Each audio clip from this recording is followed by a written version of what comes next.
All right, so today is the first session. We're going to have a couple of those sessions to cover the topic of getting buyers to sign exclusive agreement with ease, meaning being able to reach a point in your career where every single time you meet with a buyer, they beg you to sign an exclusive agreement. And the only reason that that's going to happen is because of your ability to present the benefits of signing one and working with you exclusively. Now, again, this depends on what you do for buyers and how much you extend yourself to work hard in order to give them the benefits that you need to give them. I've been doing this since 1999. All the buyers agents on my team had to follow the same structure. Some of them would come in and struggle with it. Others would come in and love it and become successful. Those who struggle, just let them go, because you can't really struggle with the feelings of having someone make a commitment to work with you. It's the same as working with sellers. There's really no difference between working buyers and working sellers. There is no difference. It's all about signing the exclusive agreement. I always say, yes, we are in real estate, but before we're in real estate, we're in sales. And in sales, if you don't get the person to sign the dotted line, you're not going to make any money. So you need to learn how to sign agreements with people, and that's where the money is. The money is when you get to the table, and sellers will give you an exclusive listing agreement to sell their property, and buyers will sign a buyer exclusive agreement. So the change that was just made to me is no change at all, because I've been always doing this since I began working in the industry, representing buyers, working with investors. I also got investors to sign an agreement. Was not really exactly the same as a residential buyer looking for a home. It was slightly different, but still an exclusive agreement with an investor. The investor sometimes would have a problem signing it because they are working with multiple agents. But I don't work with investors like that. What does that mean? If I work with someone who flips homes and they already have relationships with other agents in my market, and now they want to buy a property through me, they come in normally direct because they think that if they do that, then I'm, as a listing agent, going to have a little bit more incentives of working with them, because I'll make double commission. I'll make the buyer end of the commission, the listing end of the commission, and therefore they want to come directly through me, and they understand that I'm going to be more motivated to work on the deal, which is really never how it is with me, because when I take listings, I put them on MLS, and whoever sells them, sells them. I just keep going and getting more listings. So if you have a career that is focused on getting listings, and you have buyers show up that they want to purchase your listings, obviously, every single buyer you work with, you want to have them sign a buyer exclusive agreement. Besides that, if you're a buyer agent on someone's team, or you're a buyer agent, you like working with buyers, you're a buyer representative, then you should learn how to do this business a professional way, the right way, not by shoving people into your car and driving them to the next property. You're not an Uber driver, you're a real estate agent. There is a fiduciary relationship. There are many responsibilities and many different things that need to take place in order for you to become successful, and for them to be protected, and for yourself to be protected legally, and on and on and on. So because of all that stuff, from day one, I had buyers sign an exclusive agreement. But in order for them to do that, obviously, they're not going to be like, you're not going to show them a property. You're going to be, okay, oh, you're calling me on 123 Main Street? Okay, meet me there tomorrow at 5 p.m. Then you go to 5 p.m. tomorrow. They walk in the house and say, hi, nice to meet you. I just need you to sign this agreement before we show you the home. Doesn't work like that. You need to meet the buyer before you show them any properties. Before any showings, you got to meet the buyer. And this is not from yesterday. This is something I've been doing.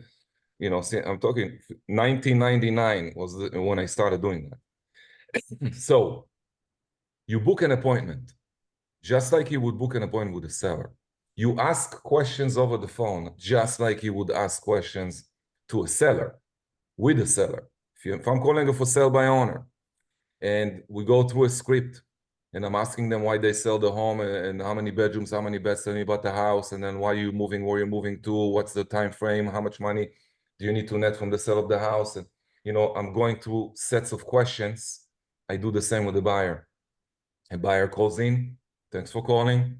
Before I show you the home, I got to ask you a couple of questions. Is that okay? Yes, great.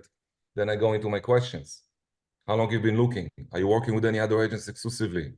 If the answer, by the way, is yes, then that's the end of the conversation. If they have an exclusive agreement with another agent, why am I wasting my time on the phone? I can't work with them. They should ask their agent to call me. So I would say, oh, you're working with someone exclusively? That's fantastic.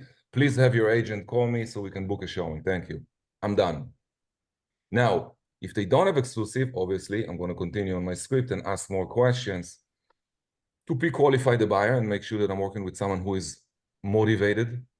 Number one, they're going to need to be motivated, realistic, okay? They need to be pre-qualified and they need to be ready to go, meaning if I showed you a home today that meets your criteria, in your price range, something that you're interested in, are you ready to put an offer today, or do you need something else to happen before we do that? So I'll go through sets of questions on the phone. When I'm done asking all the questions on the phone, I will then book an appointment with them to come and meet me at X location. Sometimes I go to their home, just like I would go to a seller, and meet with them in their home, sit down, look around what they have, ask them why you're moving, what's not working over here. If they explain to me, if I go to their home and they explain to me what's not working, and I see it in my own eyes, then I also know better what to look for when I'm out there for these people. But that's besides the point. The point is I'm booking an appointment. It can happen in my office. It can happen in my attorney's office. It can happen in a coffee shop. It can happen in a diner. It can happen in their home. Wherever it is, I need to meet with these people for about 45 minutes to an hour. And I'm going to go through my listing, my buyer exclusive representation consultation meeting. And I go through the script. I continue asking them all the questions I've asked over the phone. I'm going to repeat all these questions, ask more of these questions. Yesterday, when I asked you, when you plan on moving, you said that you guys have a time frame of 3 months. Is that still the case? Yes? Okay, great. The next question I asked you was this. Okay, great. And I go through all the questions I asked over the phone. Then I jump into my presentation. I tell them what I do for my exclusive buyers. Here's what I do for all my exclusive buyers. Now, what I do is not what you do, or maybe it is, I don't know. But what I do, I always go the extra mile. So, for example, I like door knocking. If a buyer tells me, Ron, I'm looking at this neighborhood, I'm going to go on MLS. If I don't see something that I believe would qualify as something that this buyer is going to jump and buying, then I need to go into the street and I need to start door knocking on behalf of this client. If I have an exclusive agreement with a buyer who requested me to find them a specific property in a specific location, now I'm their representative, exclusive representative. When I go on the street door knocking, I'm actually looking for a home for these people. And then I'm going to go door knock 1,000 homes, 1,500, 2,000 homes. Normally, during this process, I would find other listings that I would list. I would build relationships with owners in the area. I would probably get from 1,000 doors. Normally, I would take anywhere between 2 and 5 listings, depending. If it's an area that I've been door knocking regularly, obviously, I'm going to get more listings. If it's just a new area that I never worked in before, probably I need to do about 1,000 doors before I find 1 to 2 deals. So I'll do that. But I remember in the back of my head, I'm working for someone trying to find them a particular property. Now, this is something that I do. If you do the same, or if you could commit yourself to do the same, because we need integrity. You cannot tell a buyer, I'm going to do the following 10 items on the list here is what I do for my buyers, and then they sign an agreement, and you're not doing number 1, 5, 7, and 9. You got to do everything that you said you're going to be doing. So if that's the case, then you got to do everything on the list. One of the things on my list is I go door knocking to find you a home that is not even listed yet, which means it's a better opportunity for you, it's a better opportunity for myself, and it's a better opportunity for the seller, because we are the only people talking about selling that house. And many times, many times, I would find a buyer, a house like that, off market. I still get Double commission, meaning I charge the seller for the listing and I charge the buyer for working as a buyer agent. Now, today is exactly the same. So it depends what kind of presentation are you doing with the buyer. You have about 45 minutes to sit with them and ask them all the questions you need to ask them in order to pre-qualify them, and make sure that they're motivated, and make sure they're pre-approved, and make sure they're ready to go, and make sure that they're realistic in what their expectations. Okay? All of these are met, then I go into my presentation. If not all of these are met, for example, they're not pre-qualified yet, I'm not showing them any properties before I get them connected with the mortgage broker, let the mortgage broker, banker, get them pre-approved. I want to know what they're pre-approved for. I want to know exactly what is needed in order for them to buy a house.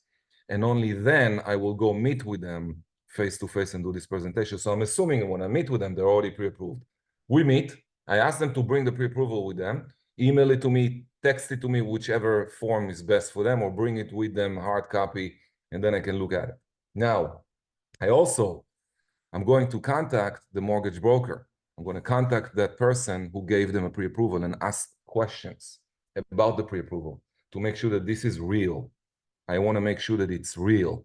Now, when I have all of those things covered, and I understand and I recognize and I realize and I believe that the buyer is actually looking for what they told me that they're looking, and that they're motivated and are ready to go, and they have the down payment prepared, and they have the money ready, and everything is good and dandy, they have a checkbook with them, great. Now they're serious buyers. Now I go into my presentation and I tell them everything I do for the buyers. I cover the door knocking, I cover, contacting agents on a regular basis, checking MLS every day a couple of times, hot sheet, all these different things that are on my list, which I'll share with you next week. So I go over everything that I do for these people, okay? And I only do it if you sign an exclusive agreement with me today. If you don't sign, the only thing I can do is shake your hand, and that would be it. But I'm not going to get to that at the meeting, because if we are meeting, me and the buyer already knows that this is going to be a presentation where they would have to sign an exclusive agreement, because I tell them over the phone. When I go over the phone, over the questionnaire that I have, asking all the questions, at the end I say, Mr. and Mrs. Buyer, when we meet tomorrow, I'm going to explain to you exactly how I work. Every buyer I work with sign an exclusive agreement for the benefits and the things that I do for them. I do many things that other agents don't do. I will explain all that stuff tomorrow when we meet and explain to you exactly why I work this way. Now, in today's days and age, you guys know you cannot work with anyone before they sign exclusive agreement. So it's not just you, it's any other agent in town. Nobody is capable of showing them anything before they sign exclusive agreement. Therefore, it becomes the norm. Therefore, it's easier to get it done. Okay? So we'll go over exactly the questionnaire, what questions are there, and all that stuff, all that good stuff. We'll go over it next week. I just want you to understand today the concept of how it works, what you do and what you shouldn't do. So when I sit with them in their home, in a diner, in a coffee shop, wherever it is I chose, in my conference room, we sit down, we go over all the questions. I reach a moment where I know for sure I'm dealing with serious people. They're looking to buy, they're pre-approved, ready to go. Okay, I'm now willing to make a commitment. I'm going to create, if I don't already have, postcards for door knocking. I'm going to go door knocking. I'm also going to get, if I don't already have, a phones list of everybody who lives in the area, and I'm going to start calling. So I'm going to do both door knocking and phone calling. Now you can see, every time you sign a buyer exclusive agreement, it will give you an opportunity to find listings, and vice versa. Every time you go out there to find listings, each listing you get will help you find more buyers. And that's how it works. One feeds the other. Okay? Now, I believe everybody who wants to make mid six figures in real estate and up, okay, mid six figures, meaning at least $500,000 a year and up, you should focus on listings. Unless you work in like a high-end neighborhood where each house, average home sale is 5 million, where you can sell 10 homes a year and make that kind of money. But if you need to close 25, 30, 40, 50 plus transactions a year in order to make that kind of money, you need to become a listing agent. A listing agent is someone who focuses on getting listings. And because you're getting listings, you're also getting a lot of buyers. Now, if you're offering door knocking in your presentation to the buyer, and you're offering them cold calling people in the area for homes that are not even on the market, you're gonna connect these people with for sale by owners. You have the ability to connect them with listings that expired. You have the ability to connect them with homes that are not even on the market, with sellers that didn't even think about selling. Because when you go door knocking, you're gonna come across a lot of these people. Now, in your conversation when you door knock, what to say at the door, how it's done, we will speak about that in the next couple of weeks coming up. Okay, we'll go from buyer exclusive agreements into door knocking. And then door knocking will take a couple of weeks to have that discussion, probably about a month. We need at least 4 coaching sessions to cover that topic. And I'm going to give you very basic information. I'm not going to go into scripting and role playing and all that stuff. Okay, you need to convince yourself, and you must be convinced before you can convince other people. You got to convince yourself that there is a huge benefit for anyone that is looking to buy property in your market to sign an exclusive agreement with you, not with someone else, with you. And you need to convince yourself how you're going to get that done. And then you need to sit with the buyer and convince the buyer how it's going to get done. If you're just going to ask them to sign exclusive so you can show them a couple of homes, yeah, okay, maybe you're going to get a couple of exclusives here and there. Are you going to get an exclusive every single time you meet with someone? The answer is no, because they're going to meet with agents that are much more professional than you. And that's where the game is changing. The game is changing in that sense. You got to become a top agent with a lot of skills. And I'm talking about sales skills. I'm not talking about the fact that you're beautiful and pretty and sexy and all that stuff. I'm talking about you knowing what's coming out of your mouth. You know what questions to ask. You understand the process of getting someone to sign exclusive. You know what it takes to convince people to do that. And you have integrity to deliver on what you promise. If you don't have any of the items above that I just mentioned, you're not going to do a lot of business. Now, when you start delivering with integrity to these buyers and you find them homes and they buy those homes through you, they're also going to sell these homes to you, and they're also going to refer you to other people who would come gladly to sign an exclusive agreement with you. So now it becomes a different game. Now it's a game of who is doing the best buyer consultation / presentation. Who does the best in your market? And you need to be the one that does, I would say, you need to be in the top 10%. Okay?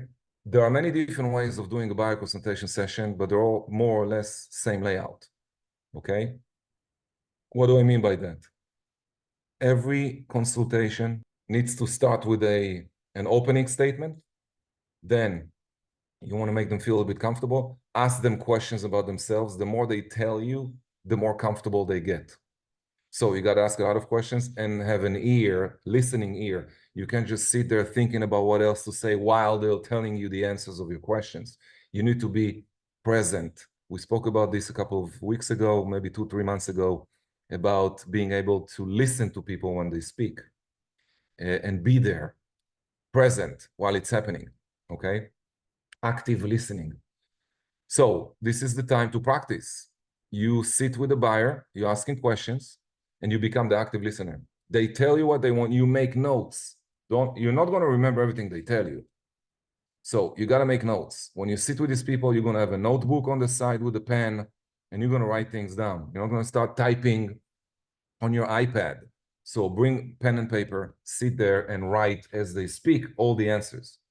It's also preferable that you come prepared with all of your questions on a page with room to write down notes underneath.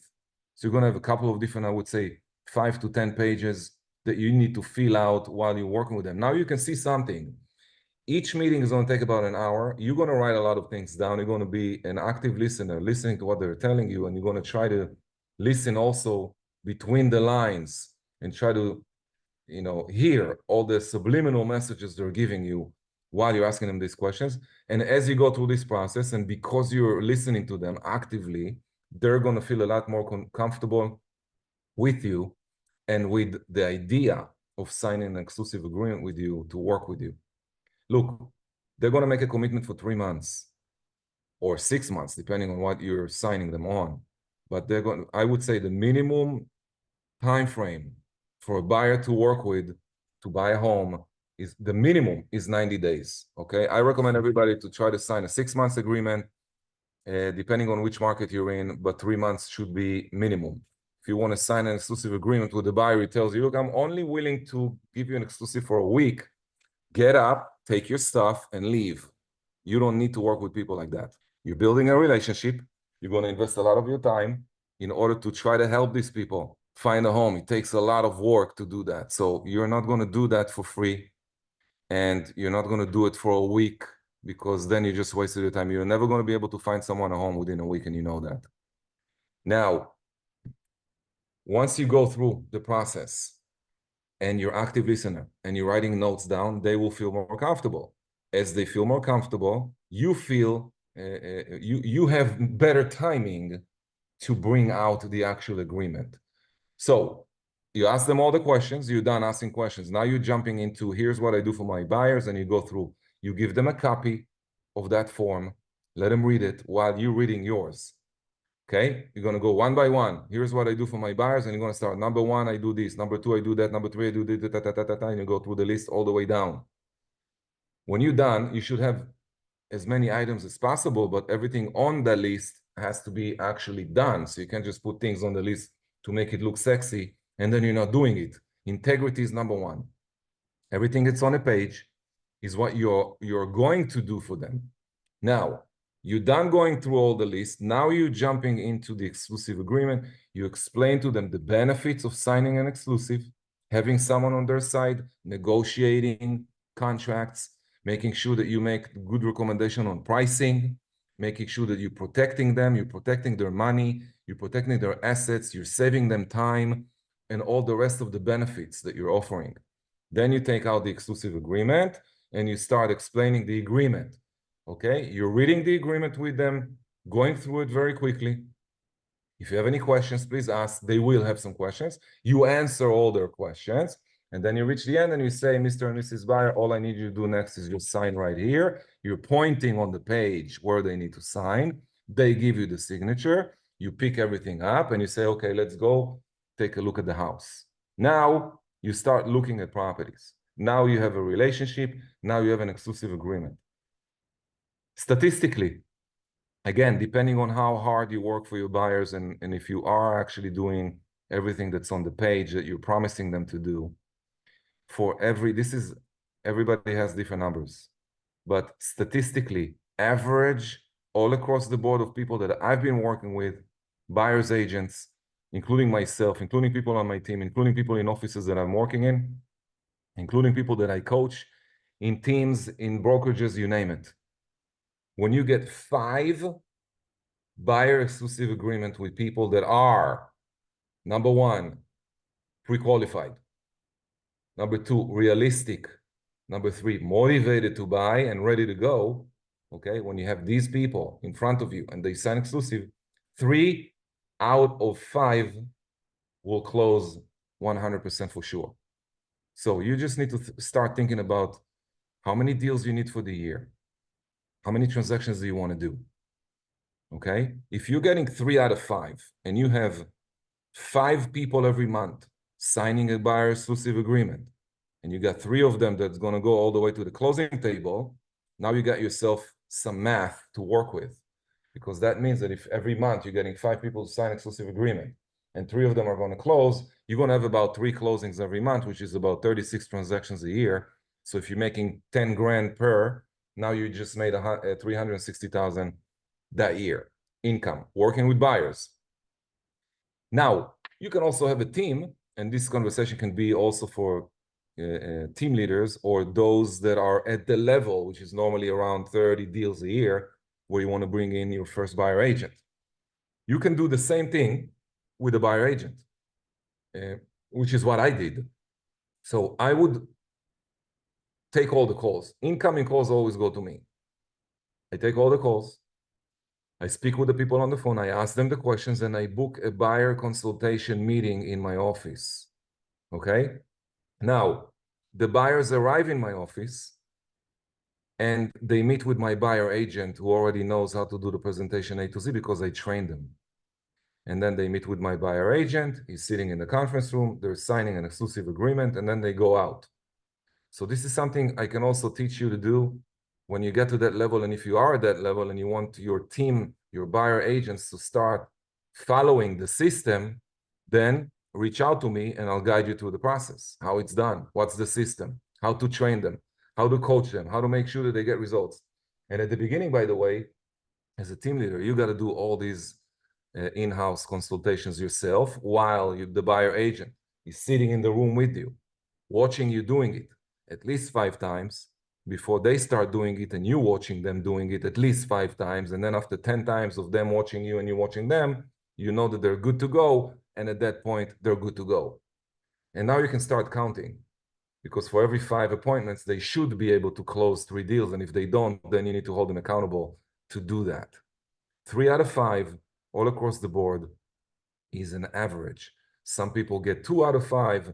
Some beginners might get 1 out of 5, but that's a real problem. 1 out of 5, it means that 4 people who sign exclusive with you for 3 months, you haven't found them anything. So you better release these people from the contract if you don't know what the hell you're doing. Okay? You don't want to hold people hostage.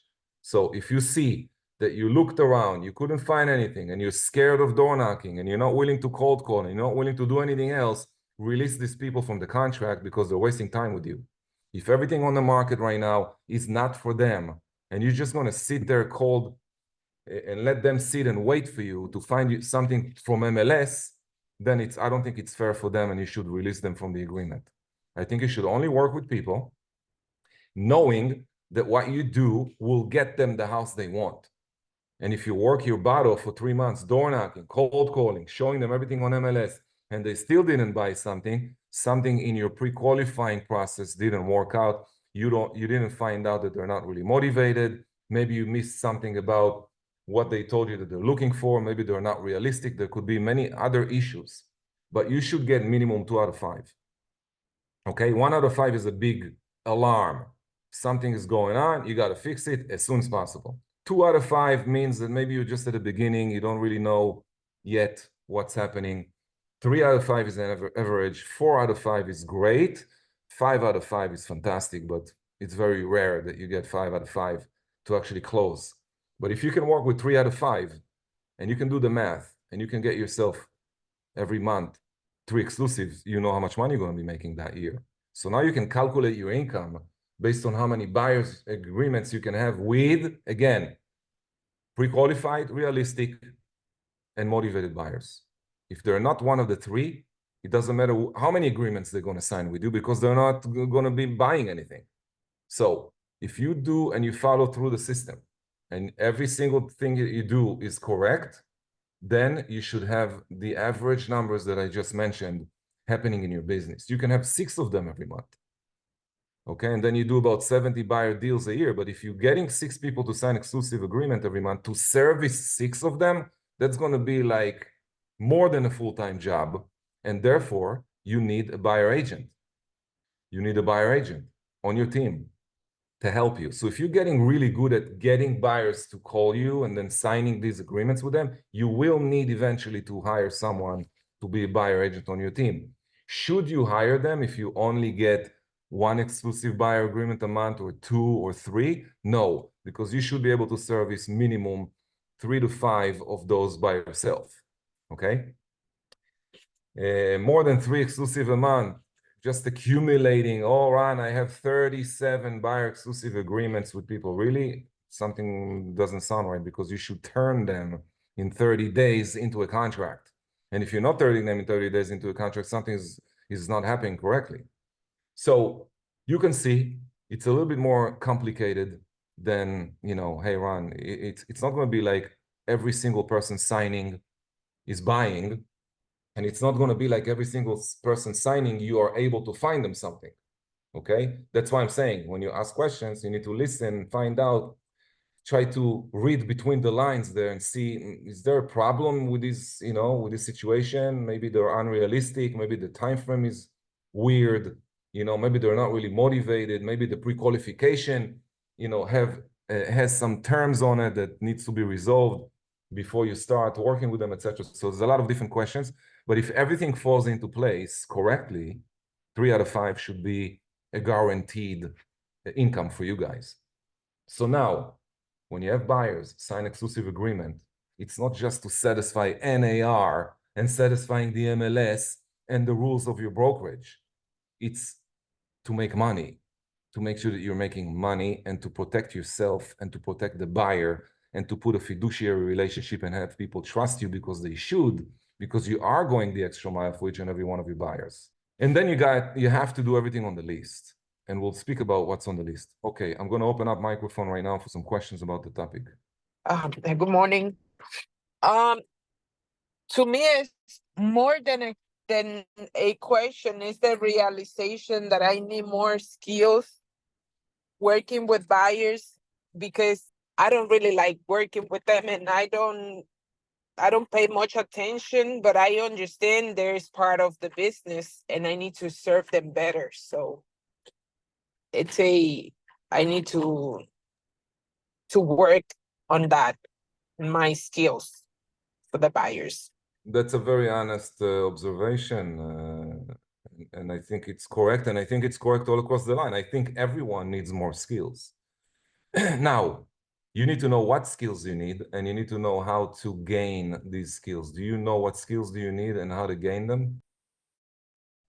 Well, based on your conversation, on your the session that we are having, and the teaching that you are giving us, it's I understand I need more understand what the screening process.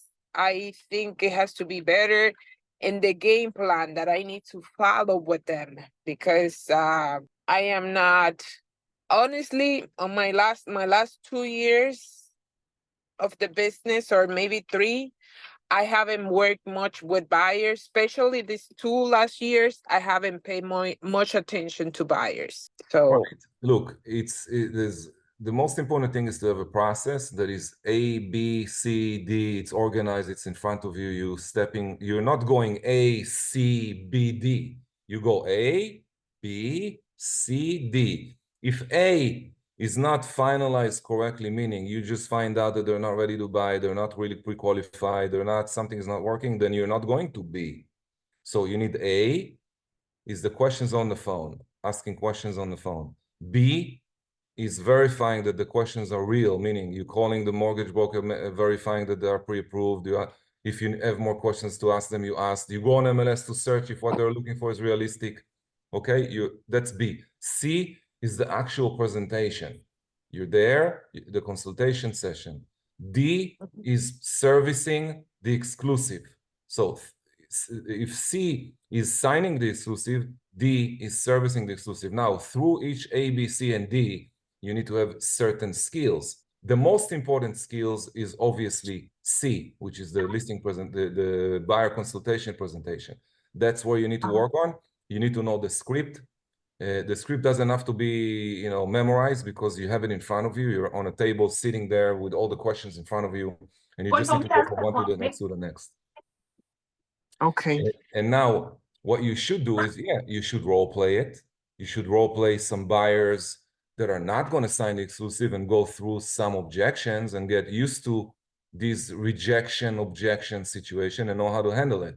Once you understand how to handle it, and by the way, with buyers, as with sellers, and even more, with buyers, it's all about trust, building trust. If they're friends or past clients, center of influence of some sort, then they have no issue signing an agreement. And if they do, it's always a problem. If I'm working with a sphere of influence and they don't want to sign exclusive, there is a problem, because they came to me with trust. And if right now they don't want to sign it, maybe there is a problem that I need to figure out. Maybe they put an offer already on another house, and they don't want to lock themselves into an agreement with me, because then they owe another person a commission. Maybe they're working with the for sale by owner and the owner didn't give them an answer yet, and whatever the situation is, you got to find out what it is and why they're not signing exclusive. But I prefer to find that over the phone because I don't want to meet with people. I don't want to go out of my office and meet with them. Now, if they're coming into my office, I still need to sit with them in the conference and spend half an hour to make sure that I find out what they need. And that's also time. Nobody's paying me for this time. So I want to make sure that A, asking questions over the phone is done correctly, and then I know how to read between the lines and I can figure out if there is a problem or not. Now, if you're a new agent or you're someone who doesn't have a lot of experience and you don't know how to do that, you're going to be wasting a lot of time, and it's part of the process. Failing forward.